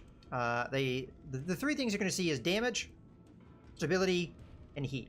Damage is how much damage it does. That's pretty straightforward. Stability is how much it knocks around your opponent. And if your opponent gets knocked around enough, it'll take away their evasion bonus, and then if they get knocked around to the point where their stability bar is all the way full, they fall down. Energy weapons typically don't do any stability damage. And then you have heat. This is how much heat you generate by doing it. And you kind of saw in my last battle how overheating works. If you overheat to a certain point, it starts damaging your mech. And if you overheat to the point where your heat bar is all the way full, you shut down for a turn, which pretty much just leaves you stationary, immobile, and a really easy target. You don't want to shut down. That's bad. Whereas the AC2 here does the same amount of damage, does do stability damage because it's a physical round. It's an auto cannon hitting your opponent, so it knocks them around a little bit. Stability 5, not a huge amount, but it's something. And then you have heat of 4, so it's a lot less heat generating. We also have the range. It's just being listed as extreme here, but then you have specific numbers. So you've got a minimum range. That's very important to keep in mind. So 120 meters minimum range. If someone's within that range, you're going to have a hard time hitting them. Optimal range is kind of like your shorter range, so it's 480 meters, and then 720 meters is our long range. This is a fairly long range weapon. Medium lasers, on the other hand, do not have a minimum range, so there's no point where somebody can be close and not you would have a hard time hitting them. But your optimal range is 180, and your max is 270. So as you can see, the AC2 is a lot longer range. Okay, so that's pretty much it. We also have some other systems. Jump jets is what allows us to jump around. And then heat sinks is going to be what vents heat. The more of these we have, the more heat efficient we're going to have. And then you have general bars that will give you an idea of how heat efficient you are. But if you hover over it, you'll get specific numbers. So how much heat can we sink? 33 heat in a turn. How much heat will we generate if we fire all our weapons at once, known as an alpha strike? Well, that's 56 heat. How much heat will we generate by jumping around? That's 8. And then our shutdown is going to be at 100. So if we generate 100, we'll shut down. As I said, our heat bar will be all the way full. And then you have various other things. You also have armor, which you can put on. Those are the armors here. These are these bars. So you can add and lower armor. That's going to take up some tonnage. And everything's about tons. So you have however many tons your mech is. That's how much stuff you can put in there, more or less. But yeah, that's pretty much it. Oh no, we don't want to do. That's like really basic stuff there, but you know, it gives you an idea. All right, so we have a Centurion. This is the basic setup for a Centurion. Another pretty good, decent mech. You got an AC-10. Pretty good weapon. It can be not the most weight efficient weapon, but this mech has decent armor and a good variety of weapons. You've got an LRM-10 and an AC-10 that can kind of hit at longer ranges, and you have 2 medium lasers for closer ranges. So pretty decent mech. Panther, good long range attacker. You got a PPC for long range. This is the longest range of the energy weapons. It's also the most heat generating of the energy weapons, possibly the most heat generating weapon in the game, probably. And then you have an SRM-4 for closer ranges. SRM stands for short range missile. LRM stands for long range missile. Pretty good indicator of what they're for. We have a fire starter, an amazing mech. So far so good. But then we have one of the worst mechs in the game. I absolutely hate it. The urban mech. Super slow. It's got alright armor for its weight, but it's super slow, so it's easy to hit. And it does have jump jets, so that helps a little bit. And its firepower is an AC-10 and a small laser, which is not really a lot, and it doesn't have a lot of ammo, so it runs out of that ammo real quick. So this is going to be a mech that's a liability for us. Okay, let's go to our barracks. All right, let's see who our random pilot is, because I did not customize this person at all. So we have Cuervo. Apparently, I'm a lady this time, and we can put some experience in. All of our other pilots aren't going to have any experience, and they're really bad. Commander. Yeah, really bad starting off. Although Sombrero here, looks like we kind of have like a theme going here. Cuervo, Sombrero. Sombrero's pretty decent. Good to go. But Torch and Roller are kind of bad. Especially Roller is bad. Reporting.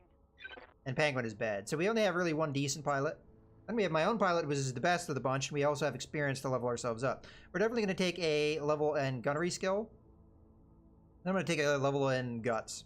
At this moment, these skills aren't really going to do a whole lot, although the gunnery will help us hit things. Training confirmed, Commander. Okay. That's pretty much that. Let's get a contract here, get a mission, and I want to see where we're at as far as is morale work the way it did before? Because that's the only thing I'm curious of. We might want to take a look at the store too, but another thing you need to get used to in BattleTech, if you've never played it before, is loading screens. Ooh, a lot of contracts on this planet. It's good to see that they've maybe upped those. Let's go to the store real quick, just see what's here. A lot of the attributes of planet are going to determine what you can find. Okay, so we can buy parts of a blackjack, and if we get 3 parts, we'll get a full one. But we're buying them one part at a time, and they do have 3 of them, so we could get a full blackjack here. The problem with that is it's 484,000 per part, and we only have 980,000, so there's no way we could assemble a blackjack with that. Then we have our various weapons. If there's ever a plus, this is a special weapon. It's going to have some special attribute to it. In this case, this does extra stability damage. The small laser has extra accuracy. Usually the best of the pluses is going to be extra damage, because when it all comes down to it, doing damage to your opponent is one of the best things you can do. Alright, let's go back and do that contract. We're going to do a nice easy one. We're going to go after pirates. Actually, no. That's who's hiring me as pirates. Who are we going after? Against the Capellans. Oh, well. Capellans were my enemy last time. They'll be my enemy again. Okay, what do we got here? Mopping up. This is going to be a battle mission in the Badlands. What else we got? We got a recovery mission in the Badlands, escort mission in the Badlands. Some of these are getting a little too difficult for us, I would bet. Okay, recovery. All right, we'll do the pirate mission. What the hell? I had pirates really hate my guts last time. This will be a rare occasion where maybe the pirates won't hate me. All right, well, now we haven't done the contract negotiation. Fairly simple. You can be paid more, but that means you have to give up something else. So in this case, we get less salvage, or we could get more salvage, but we get paid less. It's kind of a balancing act. We'll just go 50-50. If you go lower payment, without taking something else in return, you can improve the reputation or relationship you get with a particular faction. In this case, it didn't seem like it was really helping. Oh, I guess if we turn our stuff off all the way off, practically, they'll give us a little bit more. But it correspondingly makes the other faction hate you more. Because whenever you take a contract, who you're working with, they will like you more for doing the contract. The person you're going against will like you less. So that's always a thing to keep in mind. All right, so we'll just go 50-50 here. Now, what do the numbers mean on salvage? The first number is how many picks you get to pick yourself, and then the other number is how many picks you get randomly assigned to you. So if we go with this, we get 8 total things, but 2 of them I get to pick myself. I get to determine what it is. I'm just going to go with 1/6, though. That's fine. We want a little bit of money here. All right, now we get to pick our mechs. We have 5 mechs, so we don't have to use the urban mech if we don't want to, and I don't want to, so we're not using it. You can only ever put in 4 mechs. If they get a DLC that comes out that allows us to have more mechs, I would be very happy. But in any case, let's go ahead and lay out our guys. So I like to put the faster mechs on the left because that's the order it's going to pick the things like automatically. We'll put that there. We'll put the Panther next. Then we'll take the Centurion and the Blackjack. In theory, the Panther, Centurion, and Blackjack are all roughly the same speed. You know what? Let's make the Centurion be the last one. All right, so Firestarter. We want somebody that is... Tactics would be a thing. Part of the problem is our pilots, like, really suck. Outside of my own pilot and kind of Sombrero. So in this case, I think Sombrero is probably best in the Blackjack. My pilot is probably best in the Centurion, and then we're just going to have to make do with the other things. So Torch, I'm going to put in the Firestarter, and Penguin and Roller are the same. I kind of like the name Penguin better, though. So, Penguin, I have picked you in an arbitrary fashion. Welcome to the team. Deploy. Alright. My game plan is to wrap this up after 2 hours. So, we've got about a half an hour to go. I may or may not finish this mission in that time. Now, this is only a half-skull mission. But keep in mind we have difficulty turned up, so we may have a little tougher time.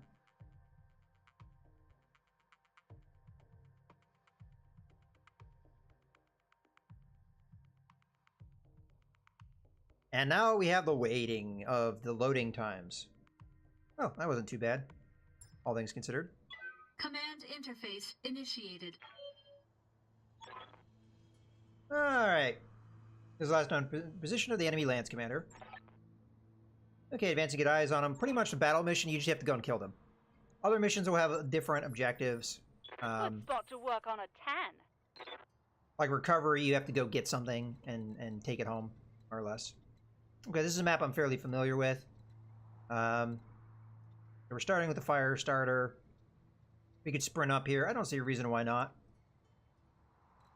Sprint to here. As long as we stay in behind this like ridge here, they may not be able to get direct line of sight of me.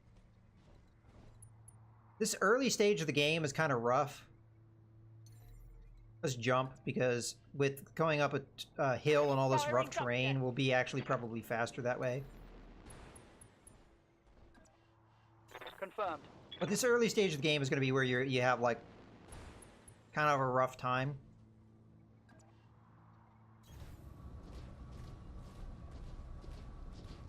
Because your pilots are not very good and they don't have any abilities. So all those nice abilities we had in the last game that we played, they don't matter.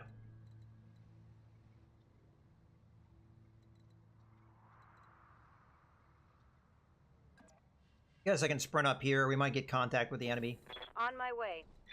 So how you get contact with the enemy, you see this blue circle here? Once that circle gets where the enemy is, we'll hit sensor contact. We'll know where they are, but we don't necessarily, we won't see them. So there should be a red blip. Okay, you're going to continue jumping because the train kind of determines that for us.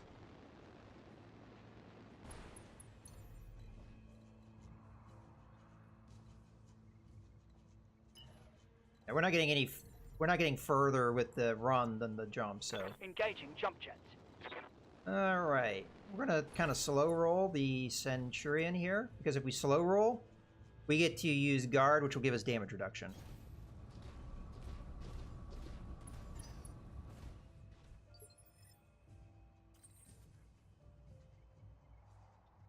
Oh, Radis, did I not answer that question before? Yeah, Paradox is just the publisher.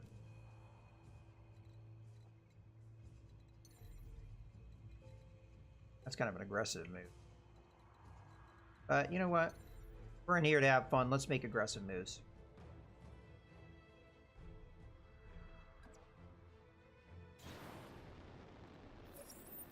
Hostile on sensors. So we have 3 blips. Now, we don't get very much information about them because nobody has very good logistics skill. So we know they're there, but we don't know what they are. All right, we can jump up on top of this if we wanted to. I'm probably going to do that with my... You know, the Panther actually makes a lot of sense for that. On the turn that we fight. So instead, I'm going to move up. Just casually here. Moving out. Same thing here. Heading out. And same thing here. We're a little out in the open with the Centurion, but Centurion is the most heavily armored mech that we have. Actually, that might not be true. The Centurion and the Blackjack may have similar armor. We could confirm that here in a bit.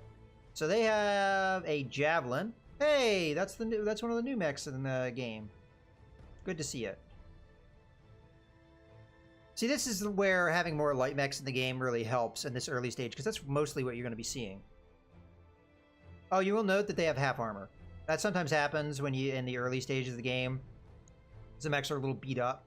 That counts as... Oh, actually, they don't mark it anymore. It's just something you can kind of figure out, though. Okay. I don't know if they have vision of me yet. Receiving you. No, I don't think they do. Until they get vision of me, definitely reserve. Now, the downside of this is, because I reserved, they're probably all going to go during Phase 4, which is usually where light mechs are. What phase you go in is kind of determined by the weight of your mechs, and the mechs are categorized into weight classes. So you have light, which is 20 to 35 tons. You have medium, which is 40 to 55 tons. You have heavy, which is 60 to 75 tons. And then assault is 80 to 100. So you've got light at 4, medium at 3, heavy at 2, assault at 1. There's ways you can modify that order, but usually it's only going to be either up or down 1. Well, there's a bunch of stuff that can stack to make you really lower your, lower your initiative, but you can only raise it by 1, and that's through an ability. So, not going to be super common.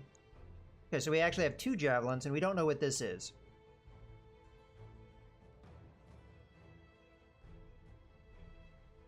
Now, this area here is going to disrupt my ability to hit, so I gotta do stuff before they get that.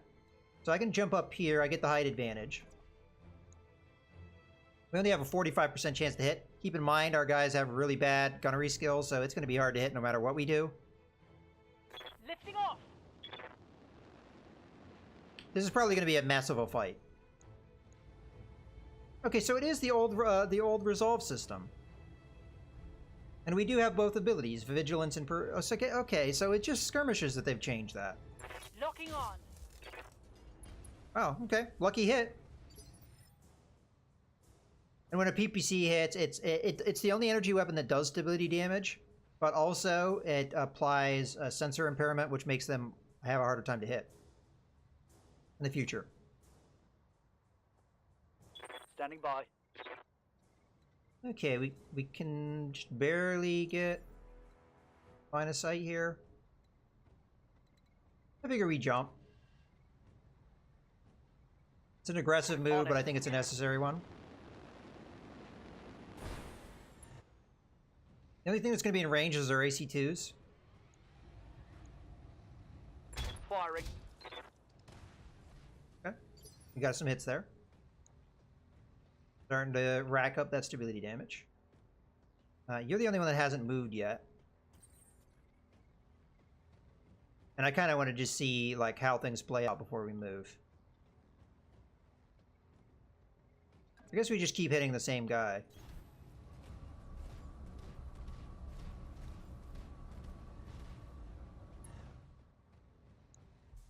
So the only thing they can hit is the LRM-10. We'll fire where it's going to have the highest chance to hit. Engaging target. Because we didn't get a direct line of sight. Alright. Oh, that's so appropriate. We gave Torch the fire starter. I didn't even realize that until just now. We want to get ultra close because that's where I'm not 100% sure if that would be in range, so let's be sure that it's in range.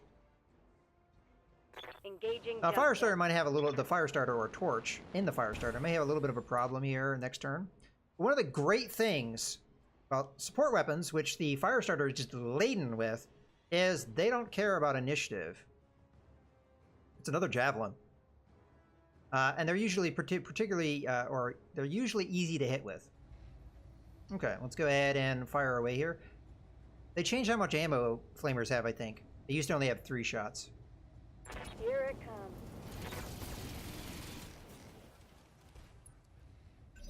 Now, flamers add heat onto your enemy if you hit with them. I don't think we hit with the flamers, though, so no... Oh, no, it did. Why is it not updating? Oh, I was looking at the wrong bar. Yeah, it did. It did apply. Okay, so Torch is going to walk in behind our opponent and hit him again. When you walk in behind somebody, it invalidates any defensive thing that they have going on. So it's usually a generally good idea to do. Moving out. We do have enough resolve, as they're calling it, to do Precision Strike if we want to. What Precision Strike will do is it will lower our opponent's initiative by 1, meaning that they'll move like a medium mech would. It also will make our chance to hit go up pretty dramatically because it will give us a bonus to hit, which I kind of want to do because if we go center torso here, we may get a kill, considering it's half armor, and we have a lot of firepower coming in here. Well, we did get a heated critical there, which is going to do some more internal structure damage. Also going to limit what the Javelin can do on its turn, although it probably will just punch me.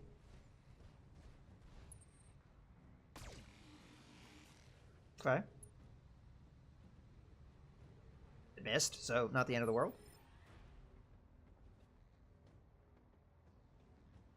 Are you within that field? You are not. Because we're in the bad lines, heat efficiency or heat sinking efficiency is worse. We'll go ahead and fire both weapons here.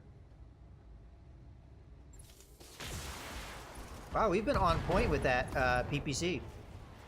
Good hit. That's going to PPC does a lot of damage, so when it hits, it really matters. And Javelin's just going to run away and try and cool off. Okie dokie. Receiving you. As long as we don't move so close that we're within the minimum range, this target's still not a bad one to go after.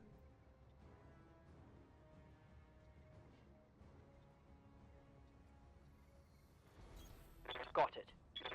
I don't know if this guy will be alive after this attack, although we don't have that great of a chance to hit him. Firing all weapons. One thing to keep in mind with autocannons is you do have a recoil factor. The more Reporting. times you fire in a Reporting. row, it will start to build up recoil, and it will make it harder and harder to hit with. So, it is something to be mindful of. And we've moved in so that our LRMs are not at their optimum range now. So if we look at our autocannon and we look at its penalties, okay, the recoil hasn't affected it yet. Oh, we didn't fire our autocannon last turn. What am I thinking? So we're going to turn that off, and then we're going to just fire these two. Ah, the autocannon missed. That needed to hit if we wanted to get the kill here. Autocannon tends to do a lot of damage. This guy has no firepower left, though. All of its guns or weapons are in its torso sections, which it doesn't have anymore.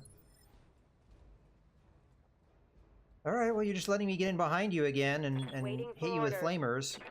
Remember, support weapons don't care about evasion, so this guy building up a bunch of evasion running away from me doesn't matter.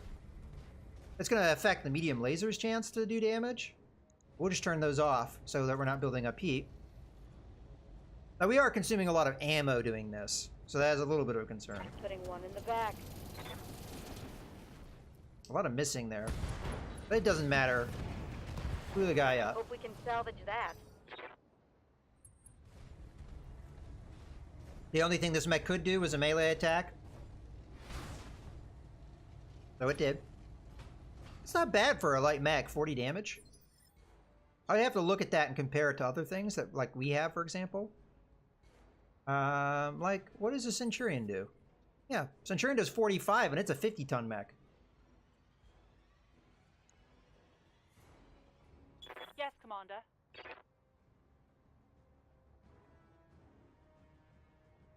Yeah, like, to be totally honest with you, the damage numbers on the melee attacks, they're all over the place. Like, the fact that a Centurion only does 45 and a Panther does 50, and it's like a 15-ton lighter mech, I don't know. It just, that's the way that they've done it in the video game. That's not the way it works in the tabletop game. Firing a full salvo. Oh, finally we missed a little bit there. Ready for orders. Yeah, so 40 damage here.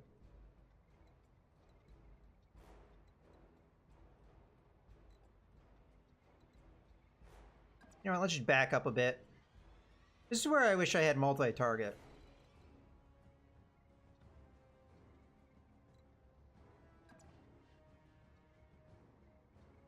Because I would hit both mechs. Alright, I'm just going to back up here, and we're only going to use the lasers to fire at the guy next to me. So here we can see the, are they calling it refire? I'm guessing that's the recoil thing. We're turning those off, though, to save us on heat. Because we would have overheated if I had fired those. And they wouldn't have hit anyway. That should hurt. There we go. So, one mech left. So this is not a particularly hard mission. There was only 3 enemy mechs, and they were all banged up. And they were lighter than us. I would have preferred a little bit more enemy variety, but can't get everything you want. We're gonna have a hard time hitting this guy. I have plenty of ammo though, so I'll go ahead and fire off the autocannon anyway. What? Precision strike this guy. That'd be kind of wasted though. Never mind. I'm not gonna use the autocannon because it will make me have that penalty, right? Yeah, refires, recoil, I guess. I think they changed the name because maybe people were complaining. I don't know. Engaging target. We missed. Oh well. He's hard to hit because of this No damage detected. this field here. It's kind of like a radiation field. It makes it hard to target things in it. Oh, you're gonna come in and melee strike me. You do realize you have your SRM-6s, right? I haven't damaged you at all. Very odd choice. Yeah. The SRMs would have done a heck of a lot more damage than just coming in and hitting me like that. Orders. Alright, I'm going to come in, attack him from the rear. Aye, Medium lasers are going to be the only thing in range. But there's something, and it will also Firing at enemies. lower the evasion. Orders. Okay, you're just gonna sit where you are and keep attacking this guy. Ooh, was that a head hit? Inflicted some heavy damage. No, it wasn't.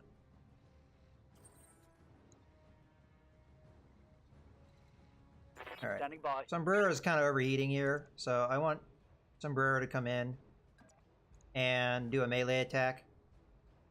Not going to do a lot of damage, Confirmed. but melee attacks don't really build up any heat, so it gives you a chance to cool off a bit. Oh no, it's 70 melee damage for a Centurion. Okay, that makes more sense. I don't know where I got that at 45 from. But still, I mean, look at the damage my weapons can do. It's a little bit more. But the question is, what is my chance of hitting? Pretty good. Can I move in behind? I sure can.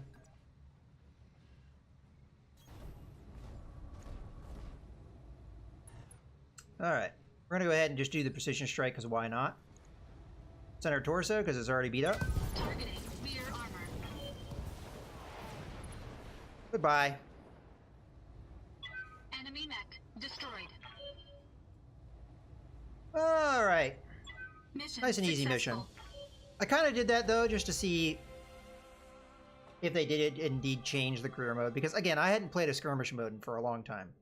And they have changed those. I'm guessing they've changed it in a way that makes it more competitive with an idea for the multiplayer.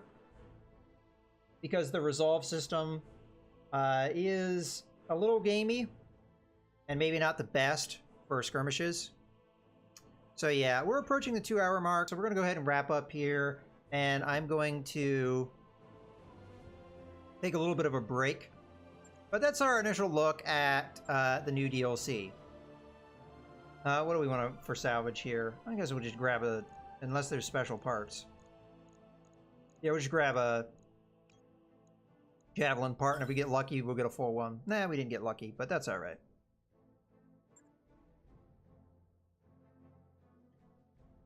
But yeah, I mean, honestly, I don't know how much more there is to cover this DLC. I pretty much showed you everything there was in that one skirmish.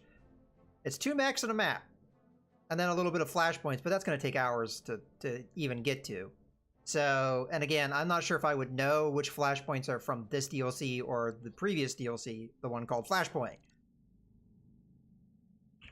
But yeah, let's go ahead and, well, first off, if you're on YouTube, I hope you guys have enjoyed the video. And I'll see you next time.